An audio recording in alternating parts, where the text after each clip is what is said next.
Is $300 a week for a family of four normal?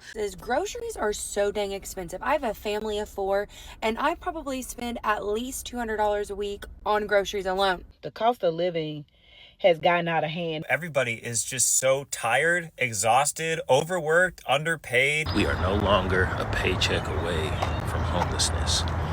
We are one sick day away from homelessness. See, this is the game that the media will try to play with you to make you think in your struggle, it's you. No, boo. It's the system. I'm mad about it for myself, but I'm even more mad about it for my children.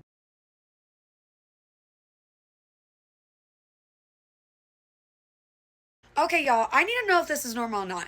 Is $300 a week for a family of four normal? Like, look at this. This is $320 worth of groceries, okay? Okay, meat's all in that bag right there. I'm used to spending $150 at Aldi's. I moved to West Texas, so no more Aldi's. What are you spending weekly for your family? Because this $300 is not cutting it. These prices are not cutting it. What are you spending weekly for your family?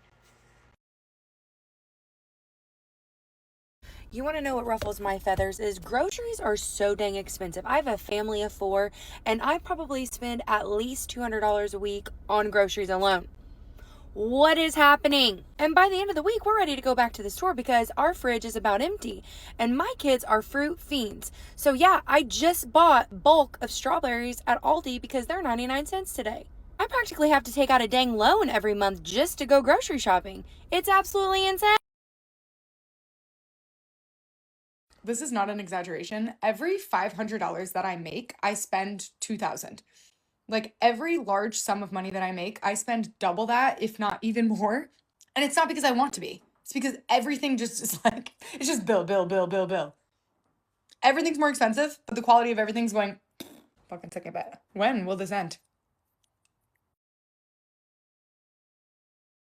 The collective burnout everybody is feeling right now is insane. I have never seen the vibes so low. Everybody is just so tired, exhausted, overworked, underpaid. I feel like all we can do is laugh at this point. Otherwise, we'll cry. I mean, how is this normal? I know lawyers that are asking around for second jobs. I mean, what's the point of doing all that school if you still need a second job? That's crazy. When did working two jobs and having no PTO become the norm? I have friends I haven't seen in months because all they do is work because they have no time off at all. And if you do get any time off, you're expected not to take it. You're guilted into not taking it. And for what? Nobody has any money. Everyone's broke as the next person, even if you have two jobs. I can't even bear to look at what gas prices are going to be doing in the next couple of weeks. I hate to sound negative, but man, I have just never seen it this bad. If everyone's this overworked, this tired, and this broke, is it ever going to get better? Or is this the way it's just supposed to be? I don't know. I just feel like this isn't quite what we were promised.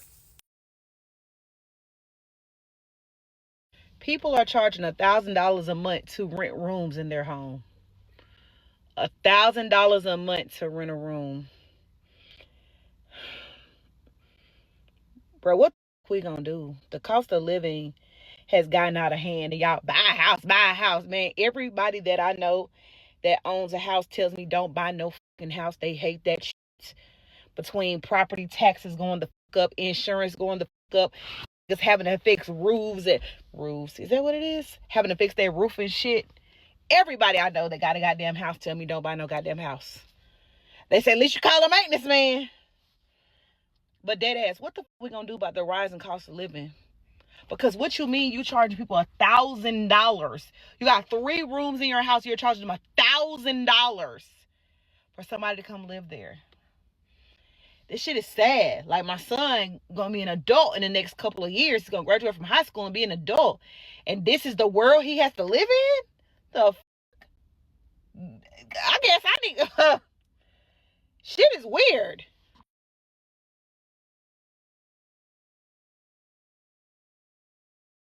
A 3% raise in 2025 was really a 0.3% raise because inflation in the US in 2025 was 2.7%. 2.7%. That means that anything you got by way of increase, remove the 2.7% because that's just to keep up with inflation. If you got a 5% increase, you really only got a 2.3% increase because it's just the amount above and beyond the 2.7% inflation rate.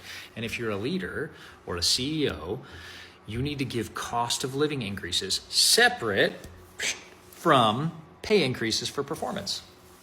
Getting an increase for performance should be above and beyond just keeping up with inflation. It's not a reward to say, oh, hey, congratulations, you did such a great job that we're going to give you some money to help you keep up with the basic increasing costs of life. That's not a reward. That's not a recognition for performance. That is basic human dignity and leadership. And listen, I don't think the government should come in and tell people to do this. I think you should do this as a leader in a business.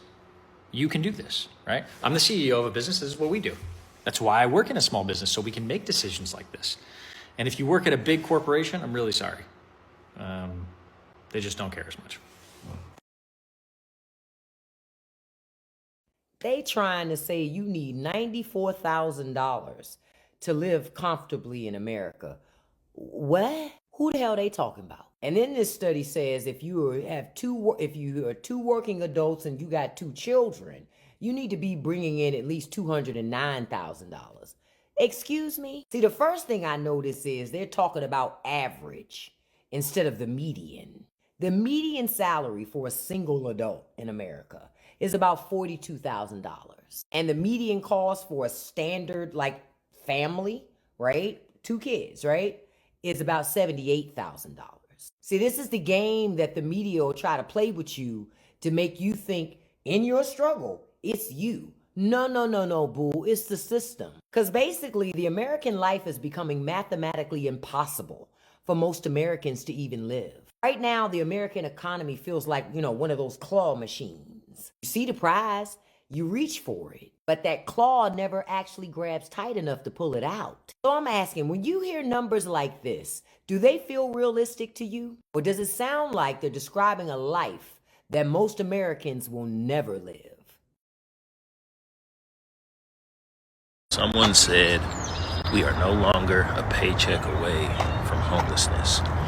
We are one sick day away from homelessness. And that is so true for so many people. And I hate that for our country.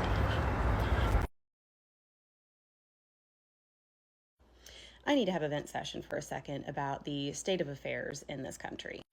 So I have 2 adult children. One is 18 going on 19 and the other one is 21.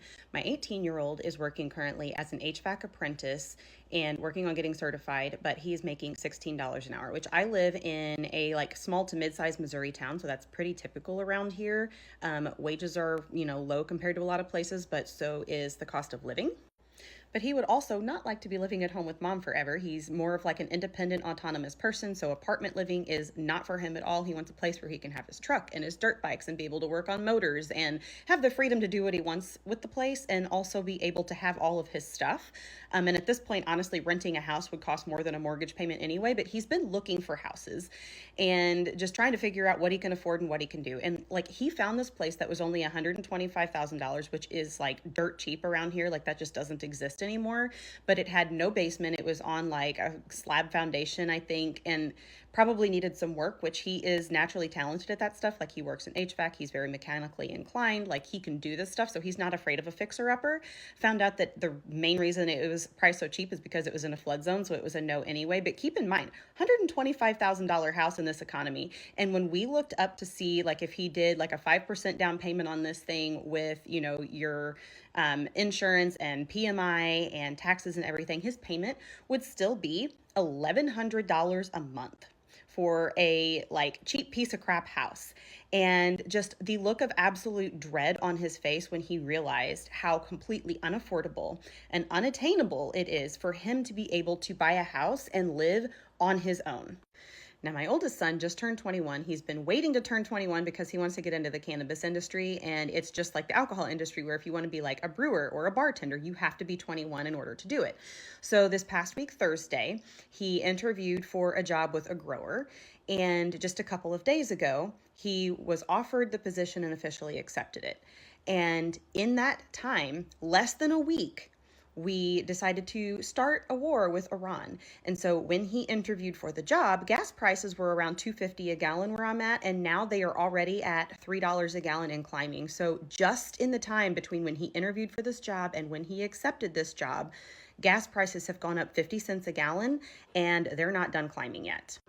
And this is an issue because this job, there's a lot of dispensaries here in town where if he had, ended up there, he'd probably be a little bit better off. But this was the job opening that was available at the time for him to get into the industry. And it is a farm, which is 30 miles up the interstate from where we live. So now he is going to be driving one way to work 30 miles at a time when gas prices are going through the roof, because we decided it was a good idea to start a completely unwarranted, unjustified, and unnecessary war with Iran.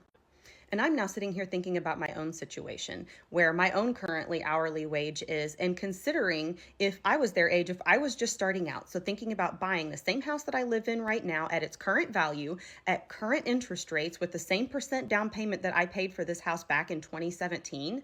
And I realized that my payment would be double what it currently is. And I, as a 40-year-old woman who has been working for 24 years of my life, could not afford this place on my own. Like at 40 years old, I would need a roommate in order to live in this very modest, like 1,300 square foot, 1968 ranch style home. Like it's not a fancy house by any stretch. It's what most people would consider to be essentially a starter home by today's standards. And I could not afford it on my own on my current wages. So my question is, how the hell are we expecting these young kids to do it? Like for someone to start out, even in my area, in like rural Missouri, they would have to make $30 an hour in order to be earning a living wage, in order to live on their own and support themselves without the help of a spouse or a roommate, just for a single person to live and make it on their own, to be able to afford a vehicle payment, vehicle insurance, a mortgage or rent payment, and all of the utilities and groceries and cell phone bills and stuff that go along with just living your life. That's no fun stuff. It's just to live. They would need to make $30 an hour. Meanwhile, we have a government that is more interested in starting wars and harassing other countries and harassing immigrants that are living in this country than they are with their own people, than they are with helping the working class in any way, shape, or form with any kind of meaningful legislation or reform. We have a do-nothing Congress that is sitting on their hands and doing absolutely nothing to help any of the working class people. I'm mad about it for myself, but I'm even more mad about it for my children. Something needs to change. Something's got to give. And frankly, at the midterms, like it would be great if the Democrats are able to take over, because at least they'll do something to stop the nonsense that is happening in the executive branch that is going on unchecked. But are they going to do anything to actually help the working class people?